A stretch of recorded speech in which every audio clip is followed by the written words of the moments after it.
हनुमान जी ने इतना कहकर और सुदर्शन को उठा करके इतने तीव्र गति से फेंका द्वारिका से कि सुदर्शन जाकर कैलाश पर गिरा।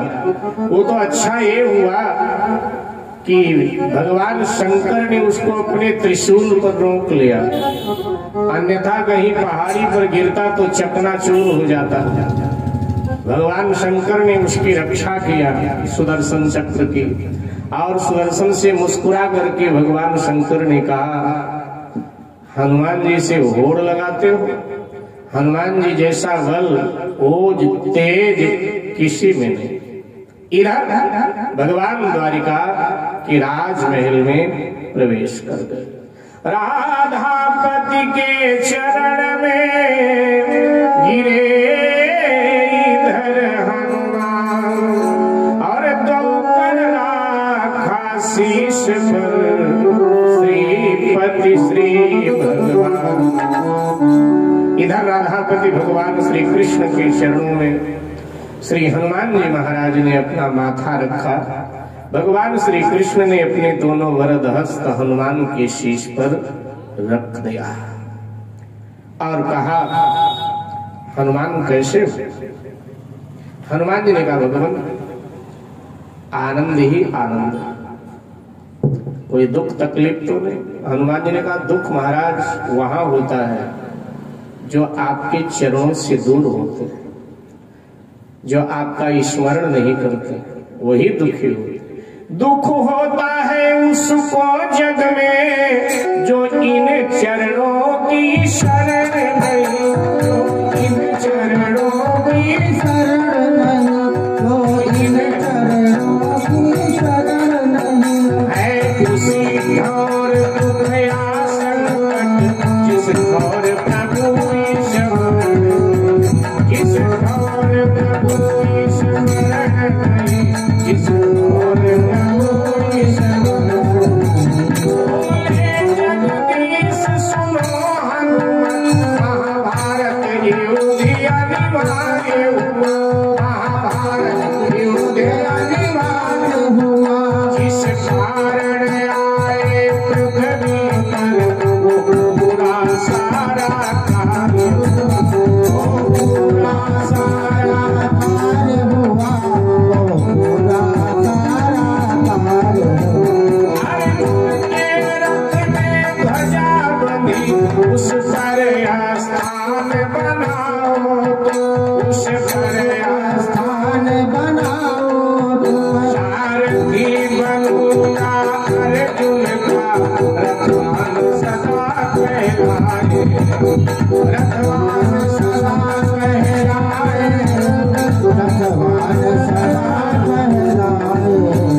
श्री कृष्ण की बात सुनकर श्री हनुमान जी ने कहा, भगवान जो इन चरणों से और आपके शरण से दूर रहता, आपके चरण और शरण से जो दूर रहता है, दुख उसे ही होता है। जो आपके चरण शरण में रहता है, जो आपका सदा स्मरण करता है, दुख उसके नजदीक जाता ही नहीं है। प्रभु कहिए क्या सेवा करें आपकी, क्या आदेश? भगवान श्री कृष्ण ने कहा, कौरवों पांडवों का युद्ध एक अनिवार्य है, कुरुक्षेत्र में लड़ा जाएगा और ये महाभारत होगा। मैंने आपको इसलिए बुलाया है कि अर्जुन का मैं सारथी बनूं, और जहां मैं होता हूं वहां तुम होते। इसलिए अर्जुन के रथ पर जो ध्वजा होगी उस ध्वजा पर तुम्हें विराजित रहना है, क्योंकि अगर तुम विराजित नहीं होगे, मैं अकेला रहूंगा तो भी बड़ी समस्याएं आएंगी। उधर बड़े बड़े महारथी हैं कौरवों के पंड में, कौरवों के पक्ष में दादा भीष्म हैं, आचार्य द्रोण है, कृपाचार्य, अश्वत्थामा, कर्ण, बड़े बड़े महारथ। इसलिए जब आप रहोगे तभी अर्जुन का रथ पूरी तरह सुरक्षित रहेगा, संभल पाए। हनुमान जी ने कहा प्रभु जैसे आपकी आज्ञा, और मैं समय पर आ जाऊंगा, युद्ध प्रारंभ होने से पहले ही मैं आ जाऊंगा और अर्जुन के ध्वज पर मैं विराजित हो जाऊंगा। ये कहकर श्री हनुमान जी ने फिर भगवान श्री कृष्ण की चरणों में अपना माथा रखा। भगवान श्री कृष्ण ने हनुमान जी को अपने चरणों से उठाया, अपने वक्षस्थल से लगाया, अपने हृदय से लगाया, और अब श्री हनुमान जी को विदा किया।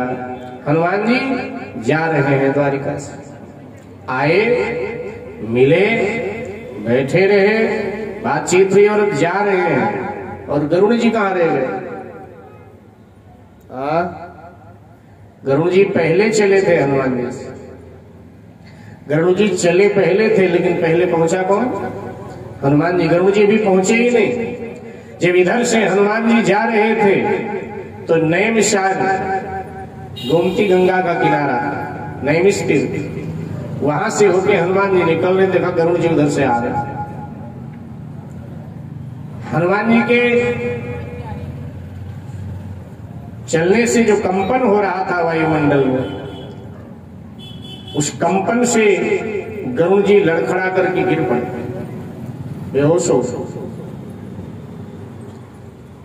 शास्त्रकार कहते हैं द्वारावती से गवन भयऊ, द्वारावती से गवन भयऊ, निसार गोमती तट गयऊ, निसार गोमती तट गयऊ, देखी गरुड़ मन अचरज भयऊ, देखी गरुड़ मन अचरज भयऊ, मलिन सब भयऊ, देखी गरुड़ मन अचरज भयऊ, देखी गरुड़ अचरज भयऊ। हनुमान जी को देखकर गरुड़ जी को आश्चर्य हुआ और उनके वेग से जो कंपन हो रहा था उससे मूर्छित होकर गिर पड़े। और जब मूर्छा दूर हुई तो कई दिन बाद जाकर के द्वारिका पहुंचे। पूरी द्वारिका में गरुड़ अब है पहुंचे जाए, देखा श्रमित श्री गरुड़ को, कृष्ण कहे मुस्काए, बेग कहो किसका अधिक है, खगपति गुणवान, गरुड़राज कहने लगे बेगवान। कई दिन के बाद गरुड़ जी द्वारिका पधारे, पहुंचे, बड़े श्रमित हैं, थके हुए हैं। भगवान श्री कृष्ण ने मुस्कुरा कर गरुड़ जी से कहा, कहो भ्रम दूर हुआ कि नहीं, कौन वेगवान है? गरुड़ जी ने कहा महाराज आप ठीक कह रहे थे, हनुमान का वेग मुझसे बहुत अधिक है, आप ठीक कह रहे थे। इस तरह से गरुड़ जी के अहंकार को भगवान ने मिटाया। भगवान अहंकार किसी का रखते नहीं। अहम गरुड़ जी का प्रभु ने मिटाया, अहम गरुड़ जी का प्रभु ने मिटाया, इधर पास ध्वज में